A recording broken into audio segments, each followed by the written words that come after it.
well settled in and logged in. Welcome, everyone. My name is Colleen McKay-Wharton. I'm the director at the Community Living Education Project here at Rutgers.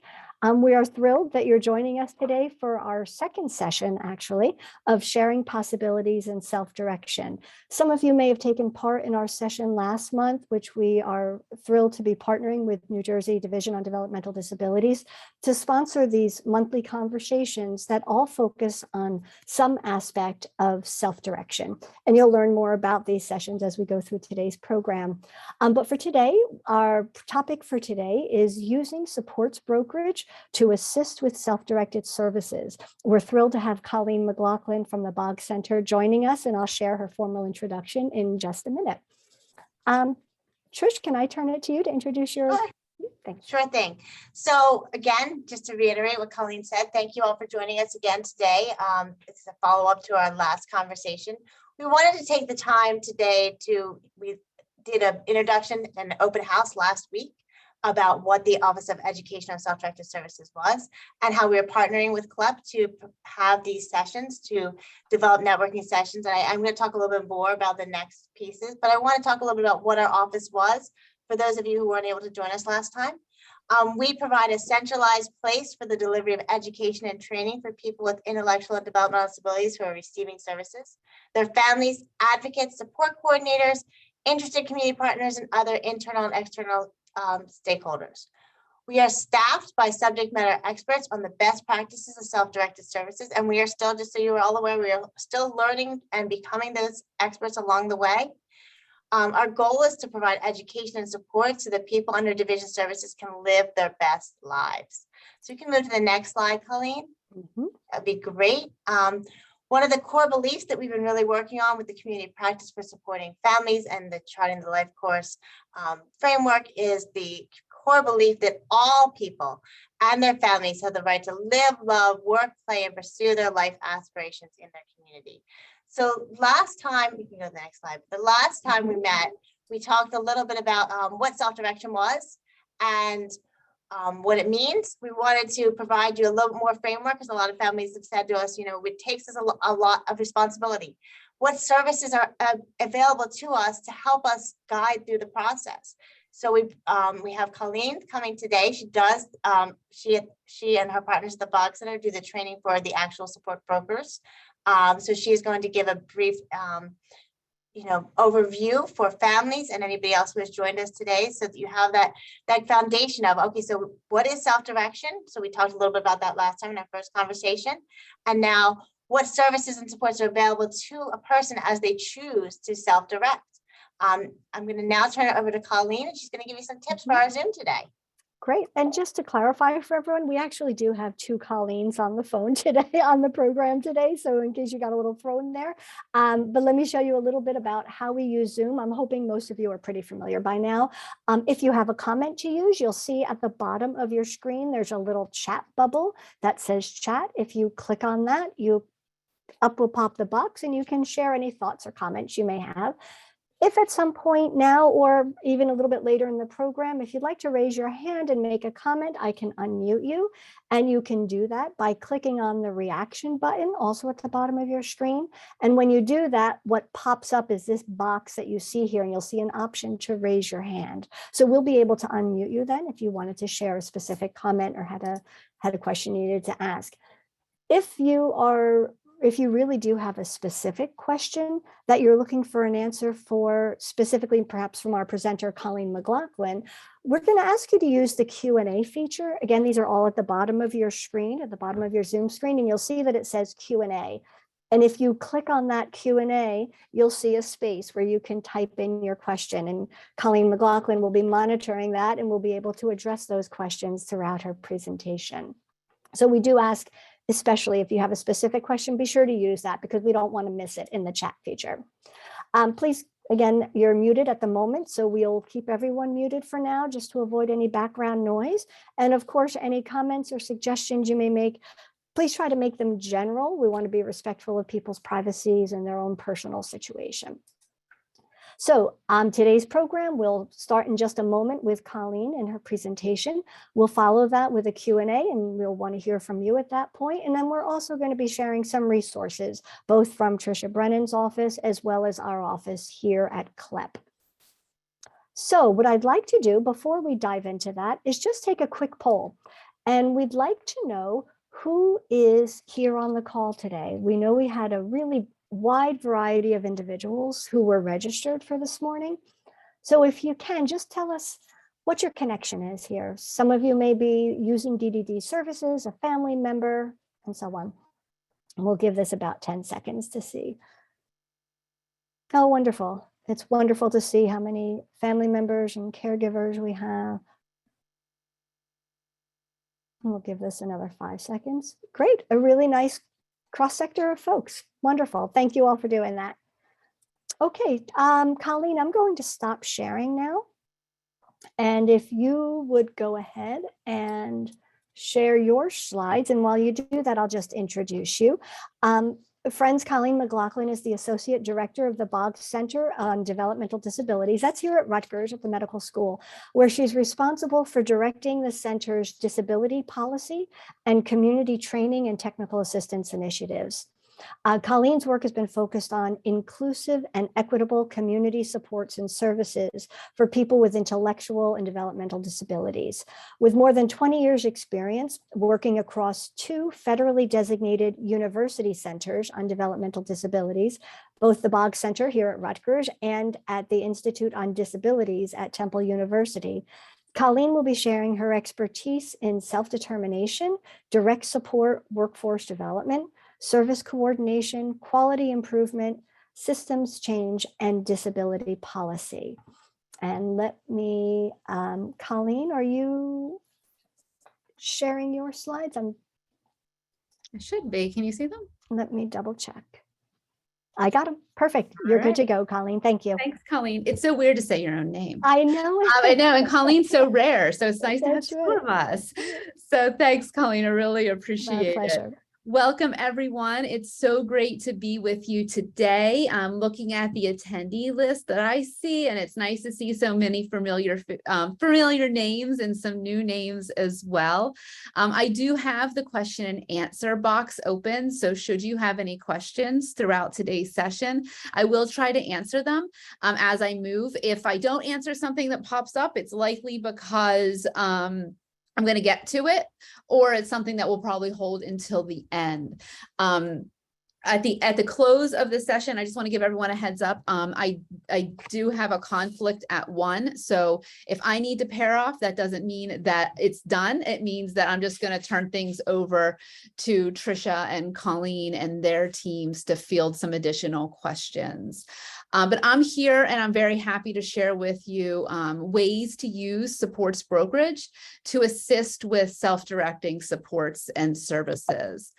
And to get started with that, it's really important that we first understand the context of self-directed supports and services. I know if you attended the previous session, you received an overview of that, but not everyone was probably able to attend that. So I'm going to give some brief context for self-directed services. So self-directed services is indeed a paradigm shift, shifting from supports and services that are provider managed to those in which are managed and directed by the individual, him or herself, or a designated representative, typically a family member or another loved one that supports the individual to self-direct their services. The options to self-direct their services have been in existence for more than 20 years now, actually since the early 80s. And I'm of that generation where I think the 80s was just 20 years ago. And meanwhile, it's 40 some years ago at this point. So self-directed options have been available through the Centers for Medicare and Medicaid Services, home and community-based services for a few decades now. And New Jersey was actually one of the first states to initiate self-directed service options in the country. And it's wonderful to see how New Jersey is working hard to really expand those options for people with developmental disabilities. And just so you know, the way that states typically coordinate the way that they self-directed service options is all states are required to put forth their plans for waiver services.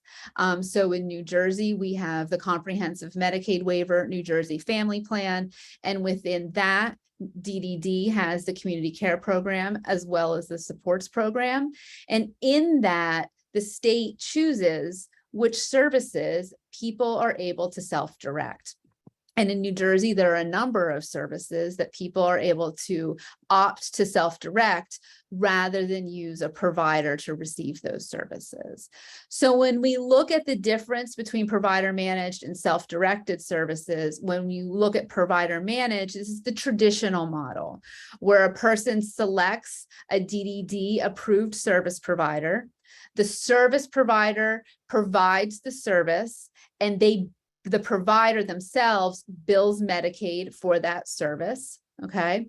And it's the agency that's taking responsibility for employing the direct support professionals. And that it typically rarely involves the individual, although there are some organizations in New Jersey that do involve the individual in that hiring practice using a provider managed model. And in this model, it is typical that the professionals are working to develop the support strategies based on a menu of what they provide, while working with the individual to make sure that the services are provided in a person-centered manner. In the ideal sense So that's provider managed. Self-directed services is when a person says, you know what, I want to take the reins.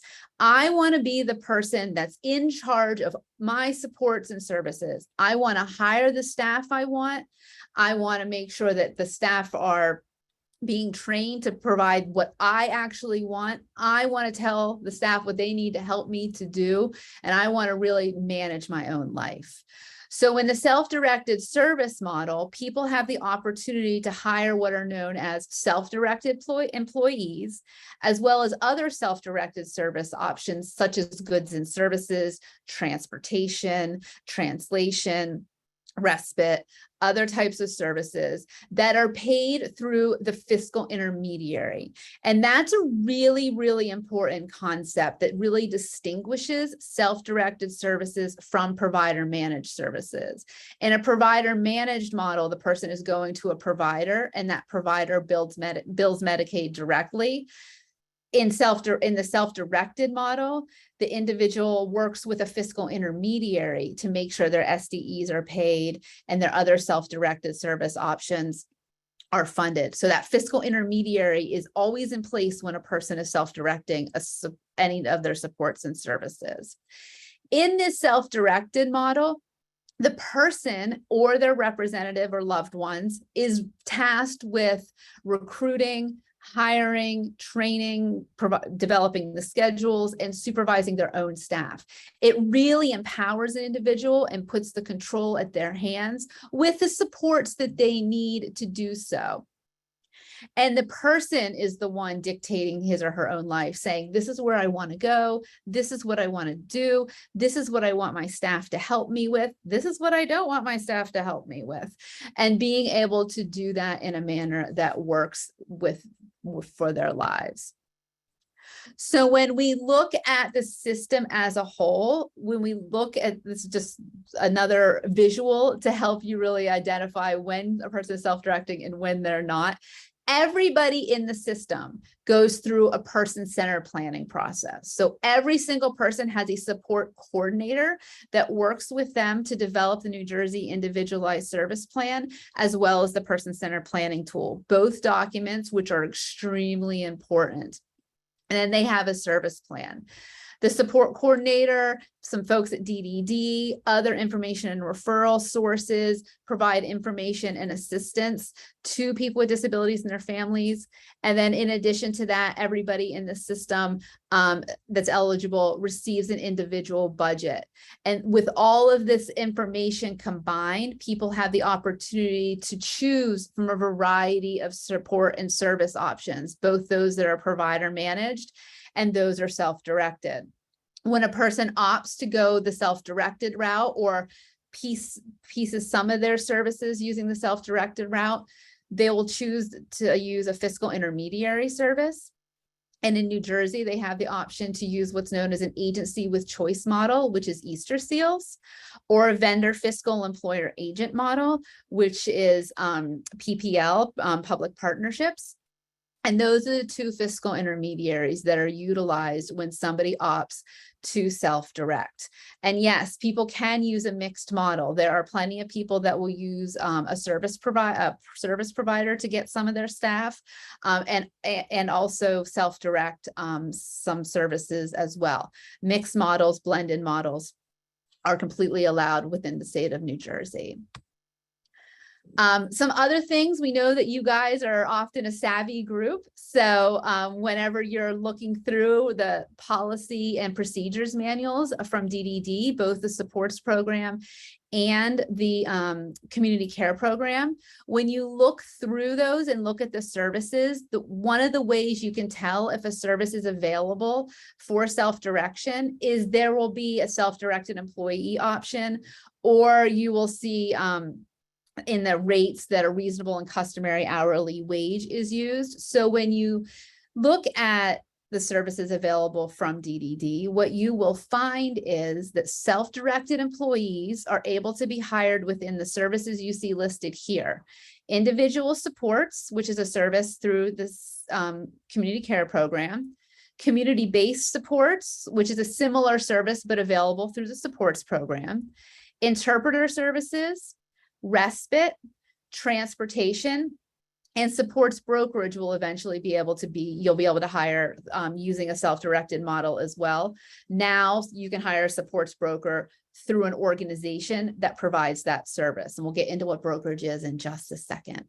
And a reasonable and customary hourly wage is used for these services.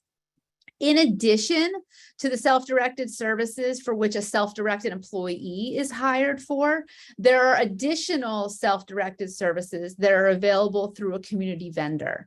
And when I say a community vendor, what I mean is that it's not a disability, provider that's going to bill Medicaid. They're going to bill the fiscal intermediary, but it's a service that any of us could go to. I could walk into one of these buildings and say, you know what, I need assistive technology. Can you help me purchase this? Well, you can use the same types of community vendors using your individual budget. So self-directed services are available for assistive technology. Environmental modifications. So this would be as if you need to hire a contractor to make an adaptation to your home to make it accessible. Goods and services. This would be things like if you wanted to get a membership to your rec center or your Y, something that we can all tap into. Natural supports training. This would be training that a natural supports, maybe a family member, maybe a neighbor would need to be able to provide support, maybe CPR, maybe a diabetes training, maybe other types of training. Transportation single passenger as well as vehicle modifications are additional self-directed services available through a community vendor that are available through the division. So as you can see, there are a large number of services that people can opt and be empowered to use utilizing a self-directed model. It's a real benefit because this gives people with disabilities and their families many, many, many more options to choose from. So not only do they have a plethora of provider agencies, but they can even go deeper and be more empowered to really take the reins on their lives and get the supports and services they want in the ways that they want to be able to receive them. In addition to this, like we had said before, people are able to mix both self-directed services and provider managed services to achieve their goals. And there are plenty of people that do that. For instance, some people may need to hire a job coach to assist them to find employment and maintain that employment in the long haul. But they may want to hire a self-directed employee using a self-directed model to help them do their day-to-day tasks. And that's allowable. Some people have opted to self-direct all of their services. They live a purely self-directed life where they hire and manage every single staff person that that supports them, and they tap into goods and services and resources in their communities to be able to live a really fully included life. And that's also completely allowable and supported by the division. And no matter what, one of the things that self-direction as well as the service system really encourages is the ability to look into our communities to find all of the community and natural resources that are available to us, and helping people to be able to utilize their budgets whenever it's feasible, and people are able to do that. So the reason why you guys are all here, hopefully that gives you a nice understanding, a basic understanding of self-direction in a nutshell. Now we're going to talk about supports brokerage. So supports brokerage is a service that is specifically designed to help people to self-direct their supports and services effectively, and help them to be able to maintain their self-directed supports and services over time.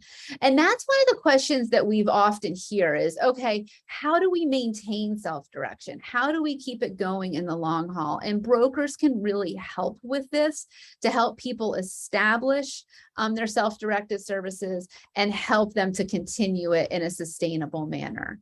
Supports brokerage is a service that's available in both of the DDD, home and community-based service programs, the community care program, as well as the supports program.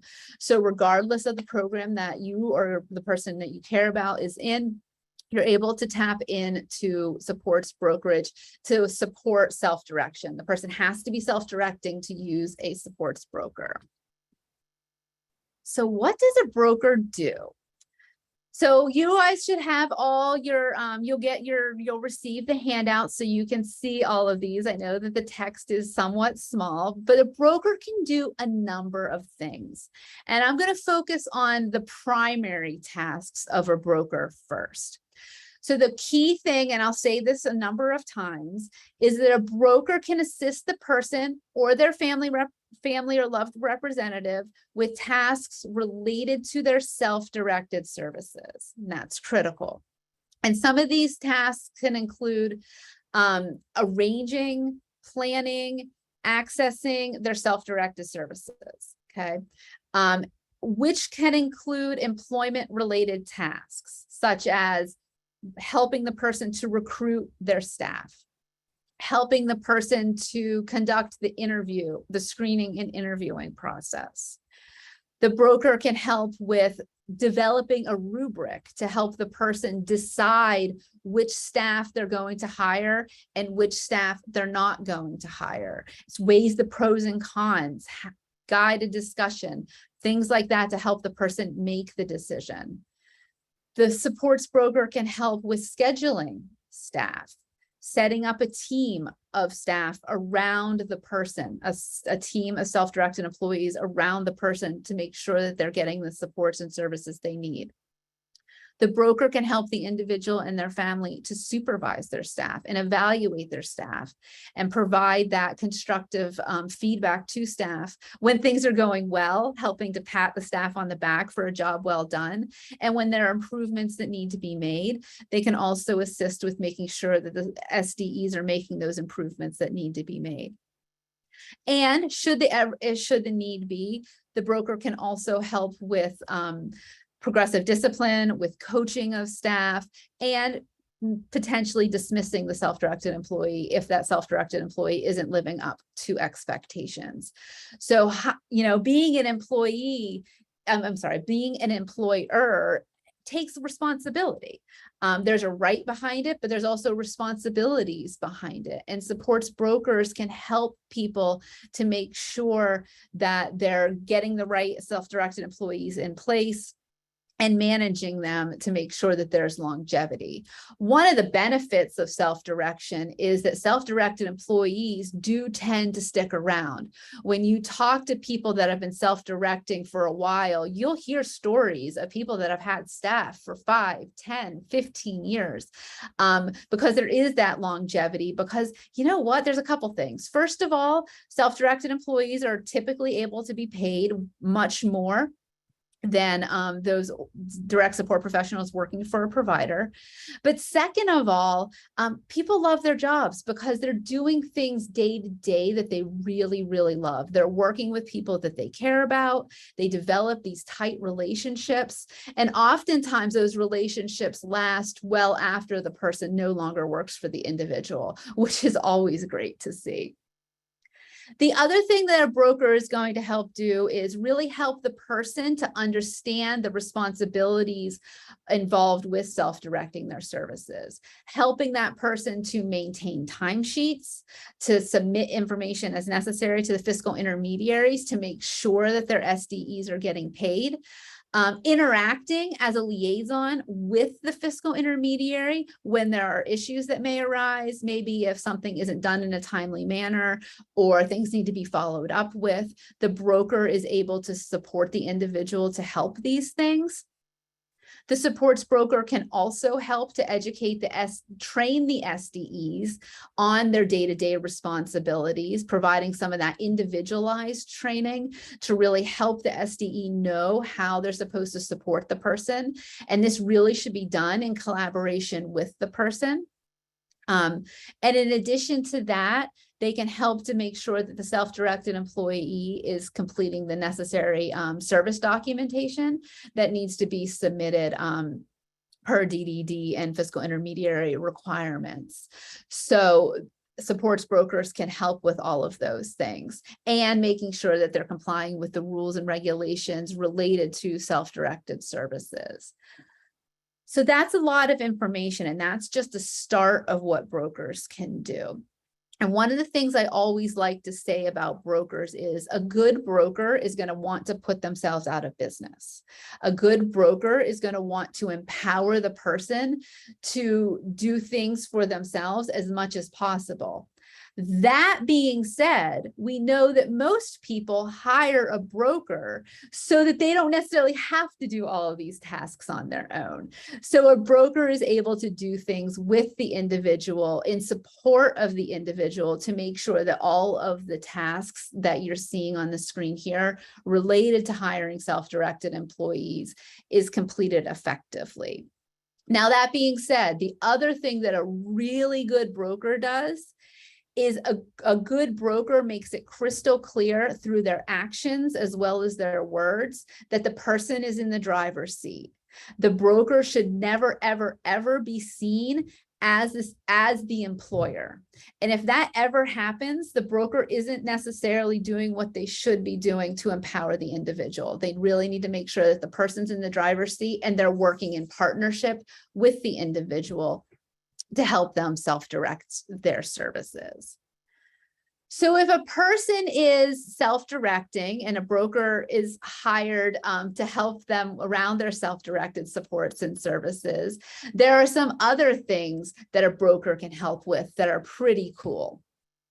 So in addition to helping with self-directed employees and the services, a broker can help to really sustain self-direction through supporting a variety of other tasks should a person wish these additional tasks to be provided. A supports broker can help the individual to community map. And community map simply means that I'm going to give community mapping can be a long and involved process, so I'm going to simplify it for today's purposes. A community mapping can mean going out into one's community to identify the variety of resources that the person may be able to tap into as a support, as an activity, in a variety of ways. And that is really it. It's a matter of going out into the community.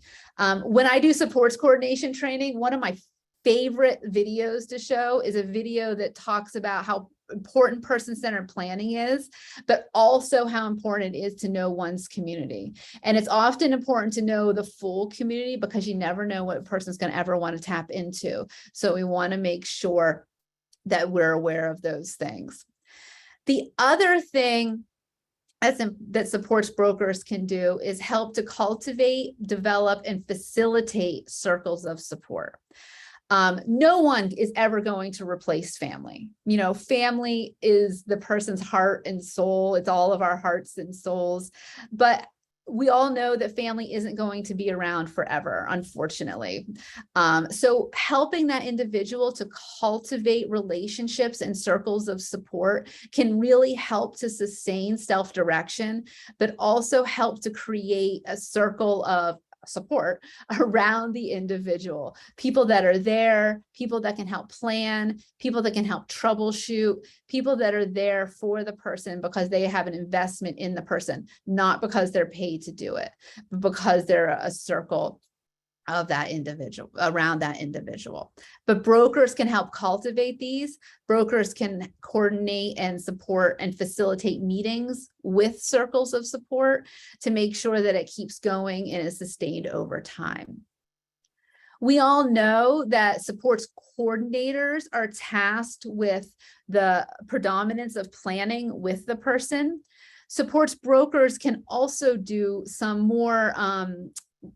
planning with the individual too, to really dive a little deeper into the person's immediate and long-term needs related to self-direction, related to independence, and tapping into and identifying the resources around that can help the individual meet those needs.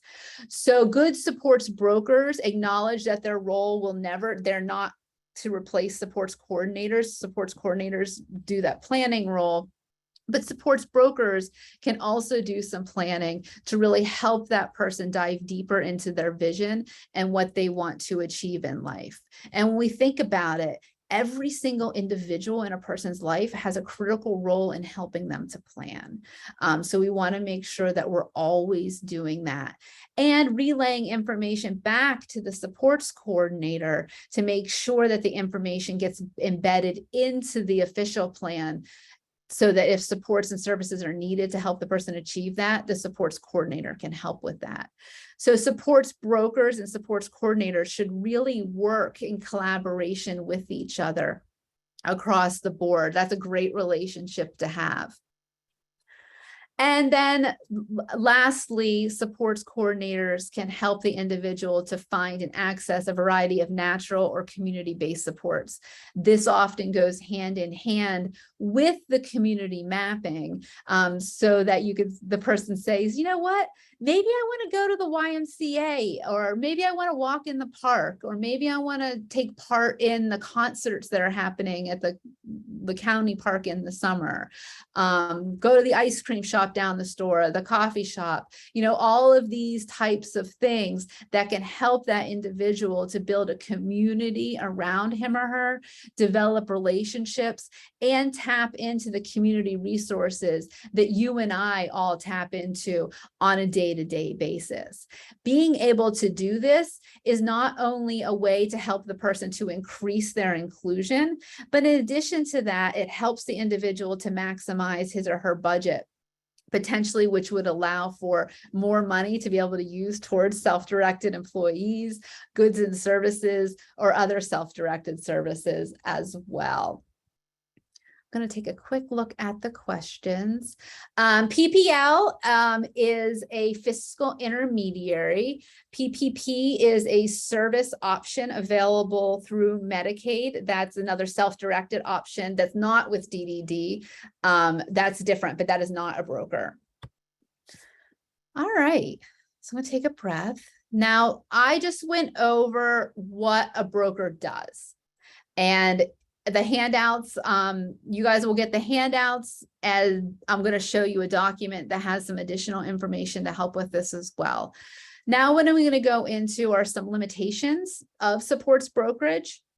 So supports brokerage is a service available through the Division of Developmental Disabilities.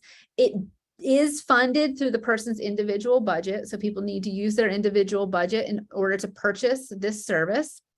And it's only available to those people using DDD services who self-direct some or all of their services in a service plan, okay?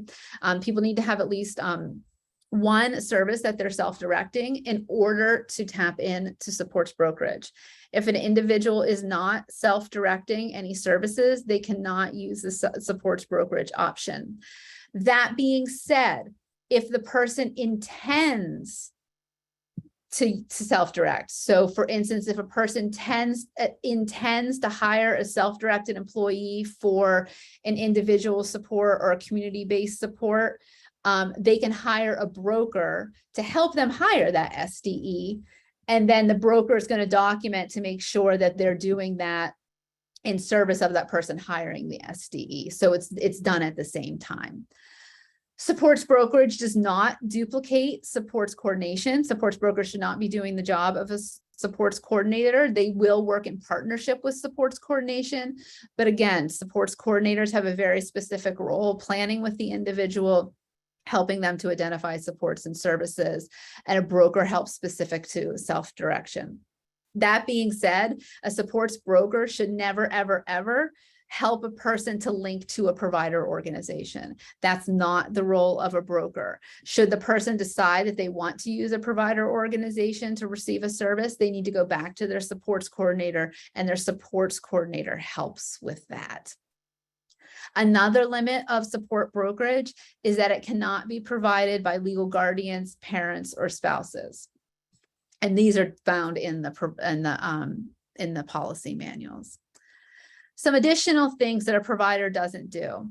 The supports broker does not perform employer-related tasks for the person or their representative. The support broker helps with these tasks. So for instance, let's say interviewing. If the person is looking to hire a self-directed employee, the person should be at the table. The family, if the person wants the family at the table, the family should be at the table. There should never be a situation where it's the broker individually interviewing an SDE absent the person. Again, the support broker does with, not for. It's really important. And remember how I said before, if an SDE starts to think the broker is their employer, the broker's not doing their job. Another thing that a broker does not do is the broker does not make referrals or connect people to traditional DDD or Medicaid service providers. Okay, keep in mind, the role of the broker is to help the individual to self-direct. A supports broker also doesn't help navigate housing options unless the person is working to move from a provider managed residence or from their family home and is planning to use or is using self-directed services. Okay, that's really important. And then another thing that a broker doesn't do is provide any other service other than supports brokerage to that person. So for instance, if an organization is providing your supports brokerage service, they're not going to be providing individual supports. They're not going to be providing another support to you. The only thing they're going to provide to you is that supports brokerage service. We always get asked the question about supports brokerage timeframes. How long does brokerage take? And the real answer to that is it depends. A good broker, when you meet them, is going to explain all that they can do and work with you to identify what you want from them, because you may only want certain things. You may only want them to help you to recruit and hire self-directed employees. And then after that, you may be like, I got it. I can do timesheets. I can do scheduling. I got that on my own. But you may want the broker in the wings should you need to hire people again. There are other people that are like, you know what? I really need a broker to help with all my SDEs. I want somebody to help schedule. I want somebody to help with timesheets. I want somebody to make sure the documentation is kept, all of those things. That's going to involve more time. So it really does vary. Supports brokers should always empower people as much as possible to do the work and help as possible. Some people are going to learn as they go on, like the fact that, let's say you're working with the broker and you're helping the broker is helping you to hire self-directed employees. And throughout that process, you start to have conversations and you start to learn, you know what? I really don't have a strong circle of support. I think we need to cultivate that in order to really sustain the services around Joe. And so you may decide that you want to ask your broker to facilitate a circle of support meeting. You may be in a situation where you or your family member have been self-directing for a while, and your family member lives at home with you, and you have self-directed employees come in, and your family member says, you know what, Mom, Dad, I think it's time for me to get an apartment. And I want to keep self-directing my services, but in my own place. You may have the broker tap in to help you to potentially find an apartment, fill out Section 8 housing voucher information, help with those tasks while they're helping you to self-direct. There may be a situation where maybe the person needs to get energy assistance. You may ask the broker to help with some of those related tasks. But all in all, the broker's always helping the individual to sustain their self-directed services and the supports around those self-directed services that enable that individual to lead that self-directed and more independent life. So you may see, as you work with a broker, that the time used is going to ebb and flow based on what the needs are at that given time. Typically, a lot of time is going to be spent with hiring self-directed employees. That's probably going to be the peak of the time that a broker would be used. Other times, it may be a little tapered off if you're just managing self-directed employees or facilitating circles of support. And it may even taper off even more if the person and their family are taking more of a role in their self-directed support. So I just like to answer that question because while there's no clear answer for the timeframes for which a broker is used, it can evolve, and there are different ways that brokers can be used. And a lot of it may depend too on the person's budget and where they need to spend other elements of their budget. And supports coordinators together with brokers can work together to figure out what's needed and what's going to work best. So I'm going to take a quick look at the questions.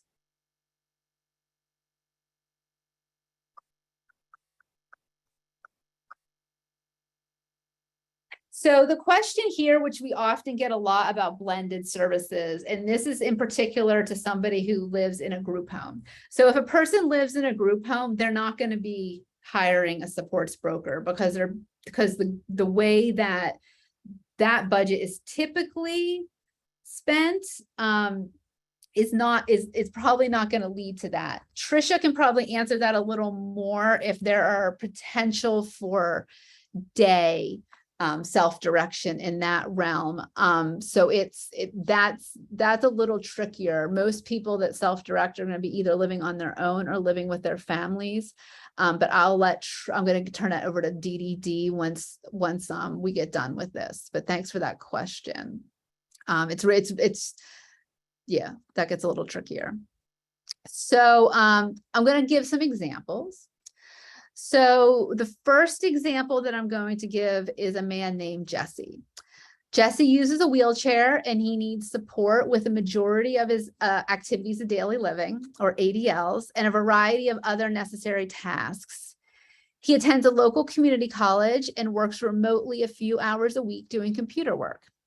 He recently moved from his parents' home and into his own apartment, and he's on the community care program.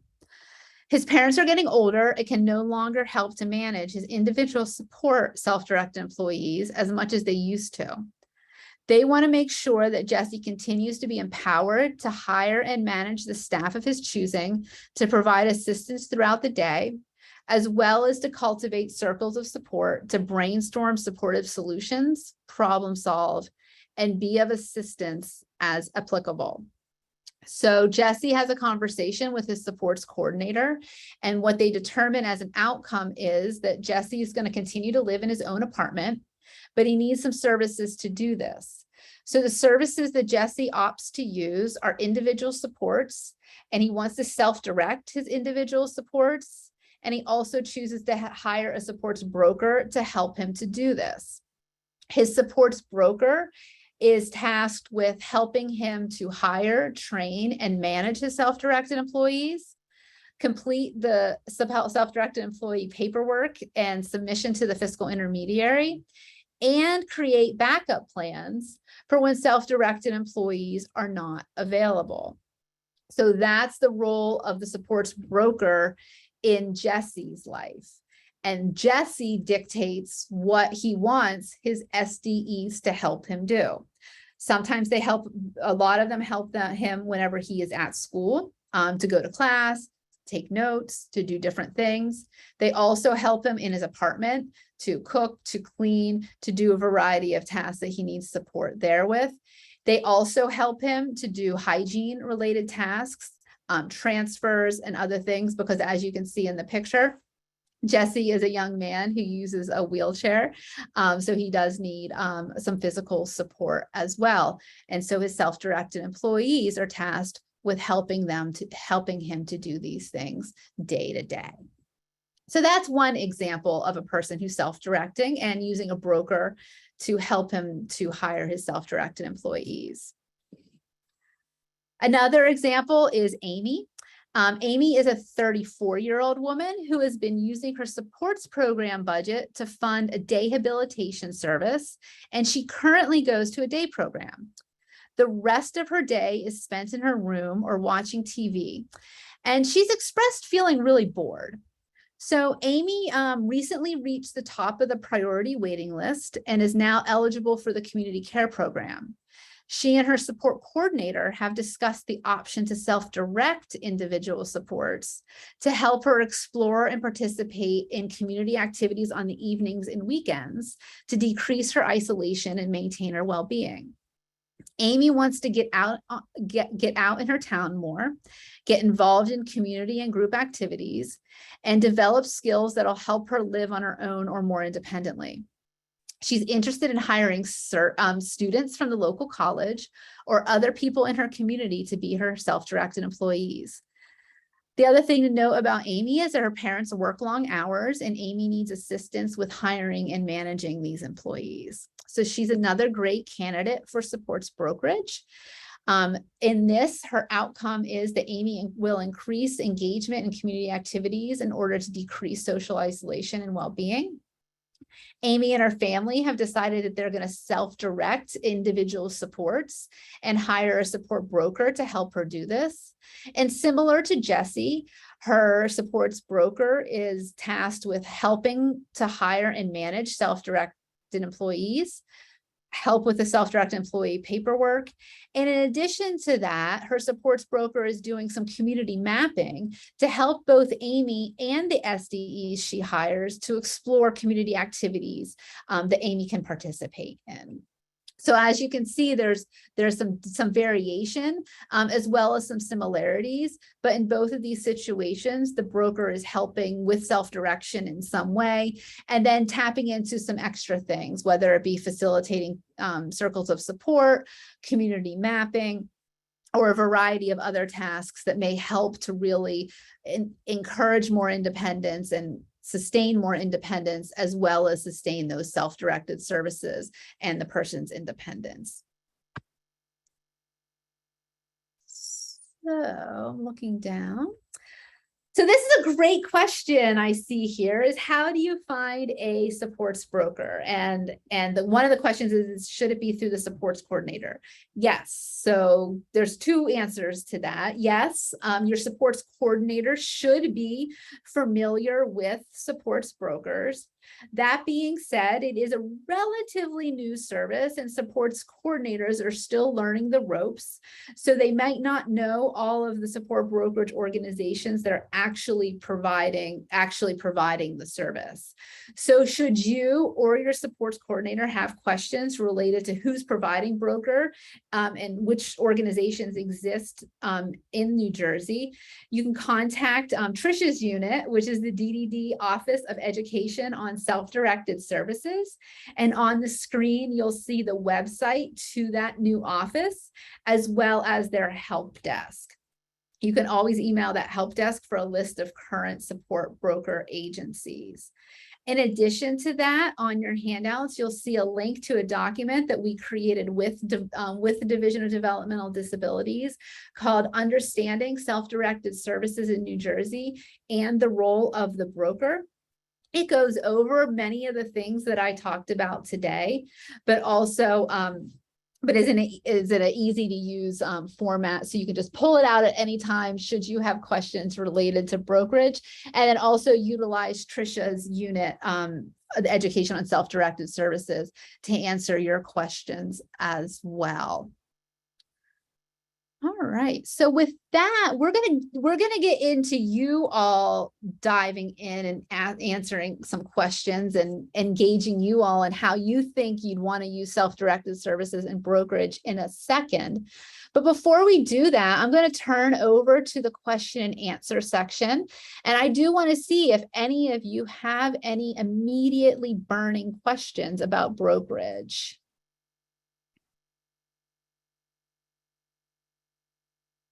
And give a few moments.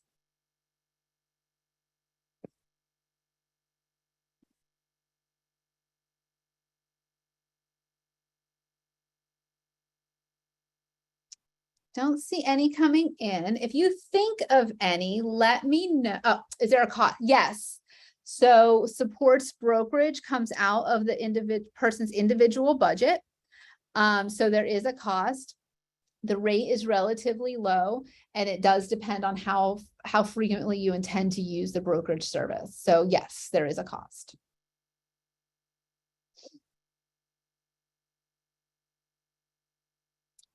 All right, so you know what we're going to do now? We're going to discuss this and brainstorm some ideas a little. So we're going to use what's known as Mentimeter. And Mentimeter is a cool tool that will enable us to get your ideas. And the first thing we're going to have you think about is your vision and how you think you'd like to use self-directed services. And you can access this in two ways. If you want to, Colleen just put a link in the chat. If you can click on that, or if you have your smartphone and you're on a computer, you can pull your smartphone out like I'm doing now and put it on that little QR code and bring up a question. And I'm going to stop sharing my screen so Colleen can share hers. And the question is, what would you like to achieve through using self-directed services? And if you are having trouble using Mentimeter, you can type it in the chat, but we'd love to see if you're able to click that link or scan the QR code with your smartphone camera, that'd be wonderful. And we'll see the answers come in.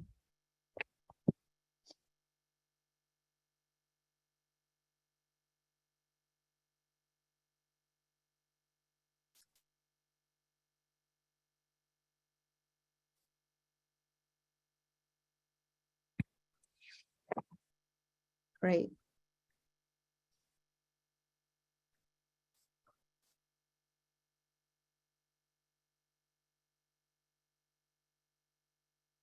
Okay, so one of the things is just overall increased awareness about utilizing self-directed services. So we want you to really think about what self-directed services can do to help people with disabilities achieve their vision for life. Okay, so let's think about that vision. What do you think people with disabilities, and why do they want to use self-direction? Increased choice, absolutely. Love it. Lots of choices. Yes. Think about being able to go and hire wherever you want, hire your neighbor. See people that want to engage in their community and more confident in what they can do independently. Love it. Increased independence for children, adult children.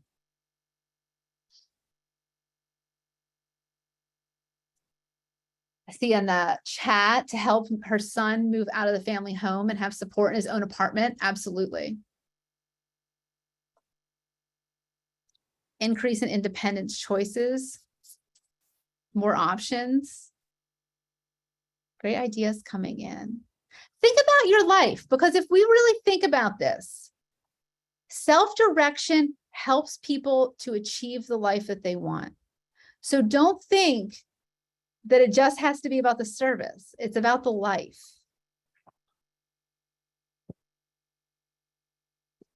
So I love these coming in. I'll give a few more moments.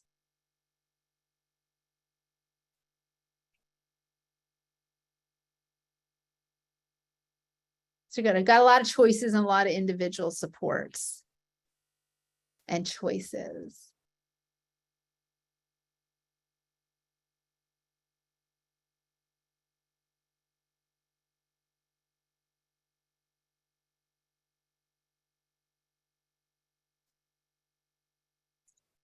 And more control, definitely more control over who's hired to provide support. I don't know. Is there anything else coming down below, Colleen? Or is that it? I think that may be about it. That's good. You guys, that's typically why people want to self-direct. It's about choice. It's about control. One more on the bottom left, Colleen.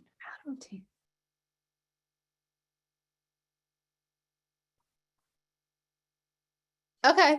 Well, so people that want to drive, get a higher education, people can hire often self-direct employees to help them to do a variety of tasks. So if a person wants to have their SDE help them to study for that driver's test, SDEs can definitely help with that. There are some people that also hire self-directed, have their self-directed employees go with them alongside them whenever they go to college, maybe helping to take notes, to do a variety of things. One of the things I always suggest with that is see what the school has to offer first, because then you don't have to use your budget. But if the school doesn't offer those supports, then there's potential for a self-directed employee to help.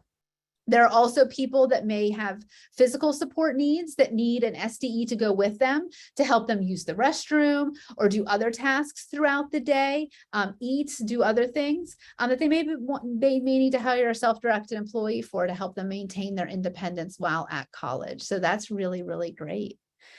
I'm going to have Colleen move to the next slide because now we want to think about supports brokerage. And if you keep that Mentimeter open and if you closed it, you can type back on that link again. So you can put it in the chat again. And what we want to answer is, how would you like a supports broker to help you self-direct? And I see some great things: hiring staff, finding things to do in the community, apartment searching, cultivating circles of support, hire quality people to best support. That's a really well said statement, to hire quality people to best support his needs and promote independence. Help the person to feel independent and increase self-esteem. Yep, those two are going to come, those should come hand in hand. As a person's empowered, they grow in themselves. It's really wonderful to see. Great. Great, finding quality staff. I love that you guys are using those words too. You know, quality, independence. It's all about listening to the person, finding people that are going to listen to the person to do what the person wants.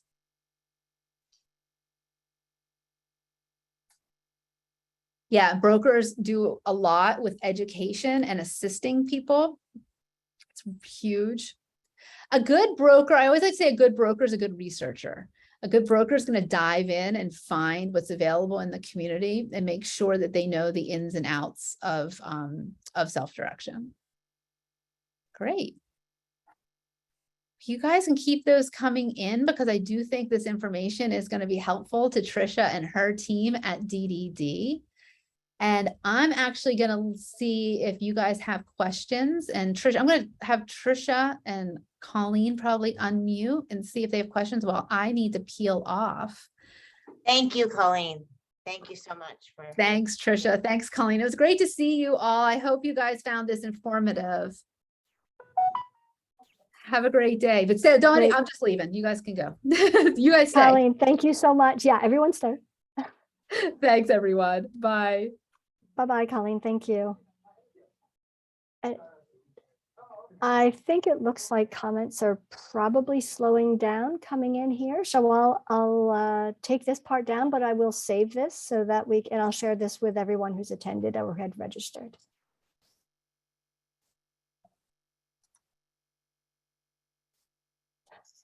Trisha, would you like me to go back to the original slide deck, or do you want to address any of the questions in the Q&A? How would you like to? Hold on, sorry, I had myself muted there for a second. Of course.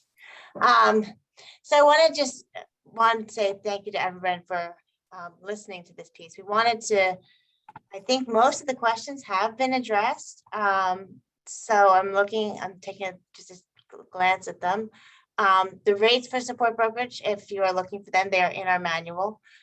So if you want to look to, see, people are asking if the questions are coming in about whether it comes out of the budget and what is the rate. And again, so that comes out of, yes, indeed, it does come out of the budget. And yes, the rate is published in our manuals for supports program and for the community care program as well. So that would answer a couple of those questions. We did want to talk a little bit about, so I'm looking at some other chat questions as well as they're coming in. And if anyone does have additional questions, feel free to just, let us know. Aren't using qualities but have located. So there are a lot of questions about getting quality self-directed employees, which I'm hoping that we may be able to tackle as a subject in our next session, because that's going to be talking about connecting with the community and circles of support. So I want to talk a little bit about some of these sessions, because we have the last session we did a welcome, talked a little bit about what we were as the office and as your resource. Talked a little bit about what CLEP can do to provide your resources and share with you as family members what they've been doing, those who have been self-directing, and pick up the phone, call them up. We wanted to also talk about how we can connect each of you to each other. And one of the things that we are going to be doing, so we sent you out after the last session. We did send you all out a, so yeah, actually, Colleen, can you move me on to the next slide deck? That would Sure be will. awesome. Yep, about to do I that. realized I was getting onto my slide deck, but the slide deck was not up yet. So I jumped ahead of myself for just a minute. So I wanted you all to take a chance to kind of just meet our staff. So they are all on this today. These are all the wonderful faces that will be answering the questions for you as you type into our help desk.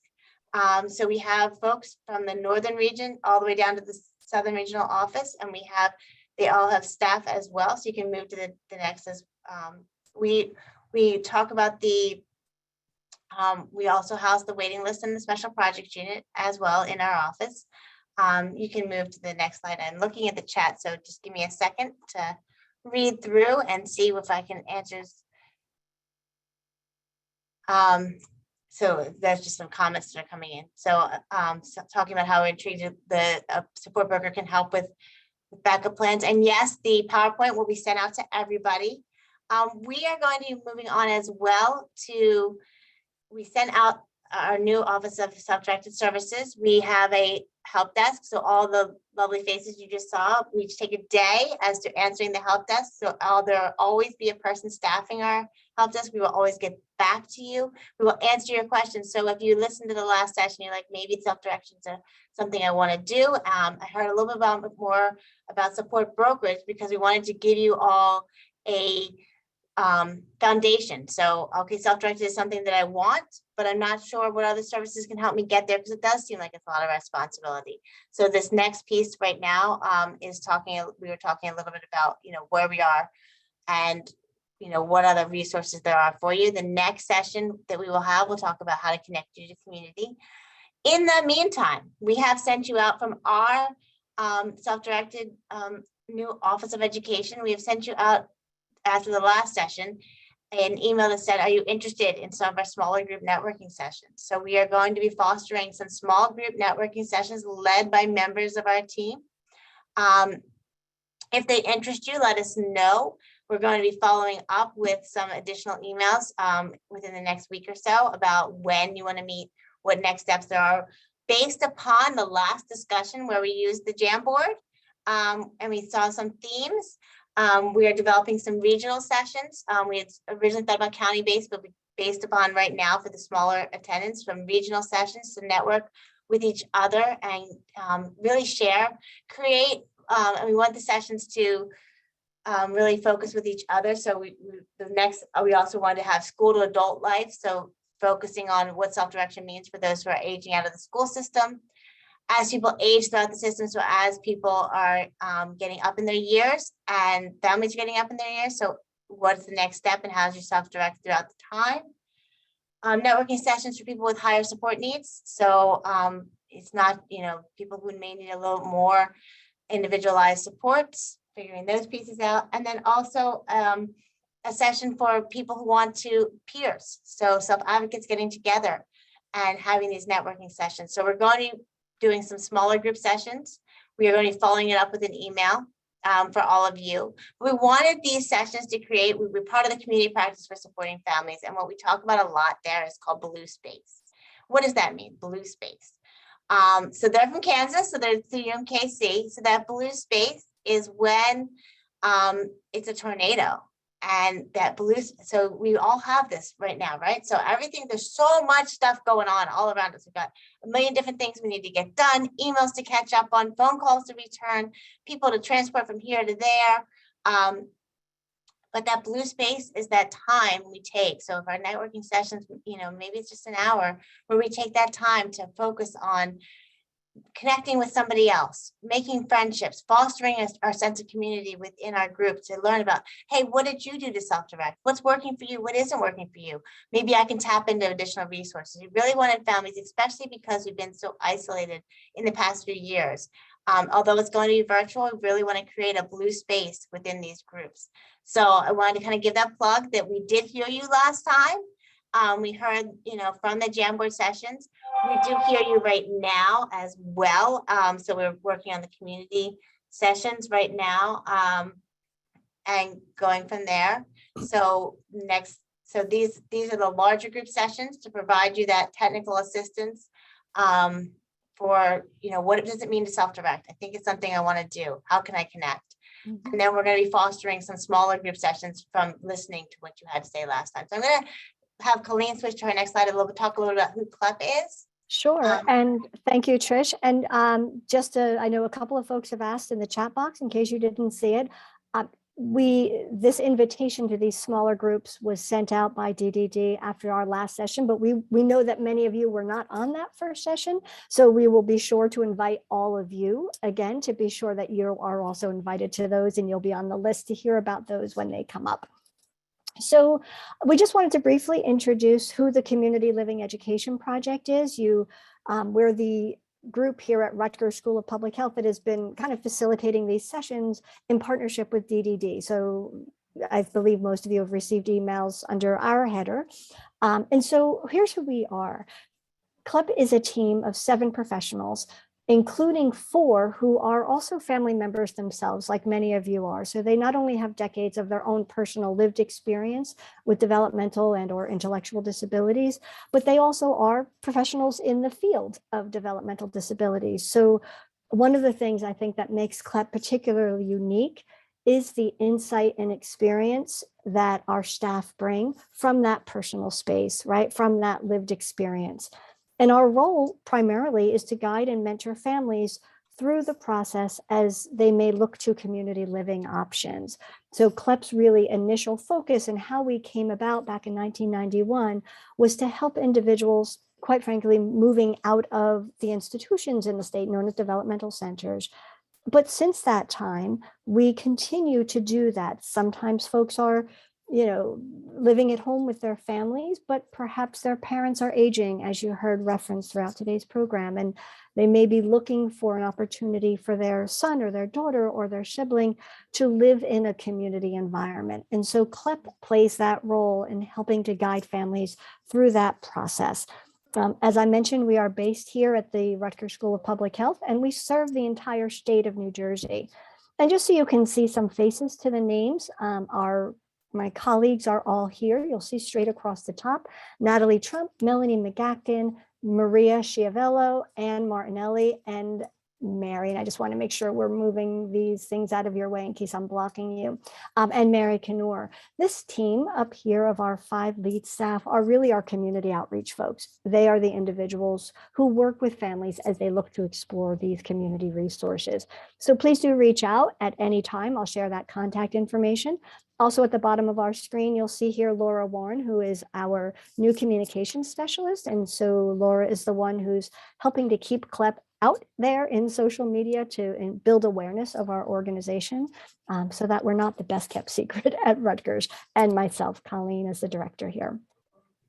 You will see some contact information here and directly to phone numbers. This will be shared with you as well, so you'll have that. Don't worry if you can't scramble it. Please do feel free to reach out to any of our staff here.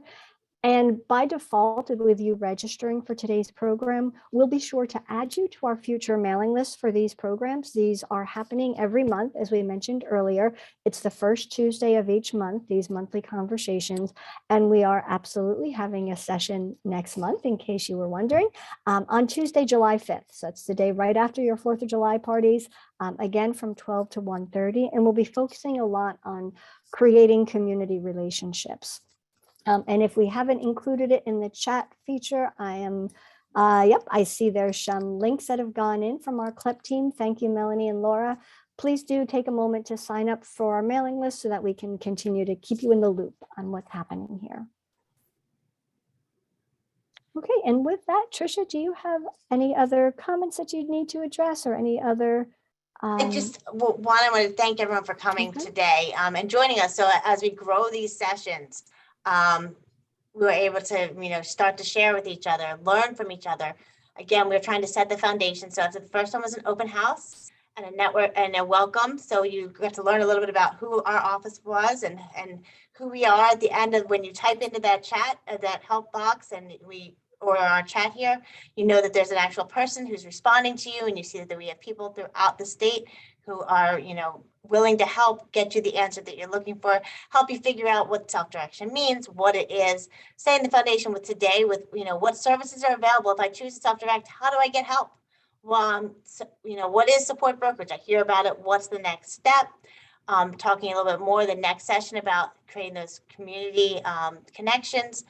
And then as we start to build upon what we learned last time in the smaller group sessions with our networking sessions, we're hoping that they grow along and we are able to have people share with each other, really foster a community within of people who are self-directing that can share with one another about their, lived experiences and share resources. Resource sharing is such a key piece.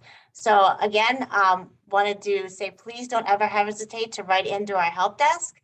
We are always there and available to have you, answer your questions. There is always a person that will get back to you at the end. And you saw my awesome team, all their pictures as so you can have some faces to who is answering.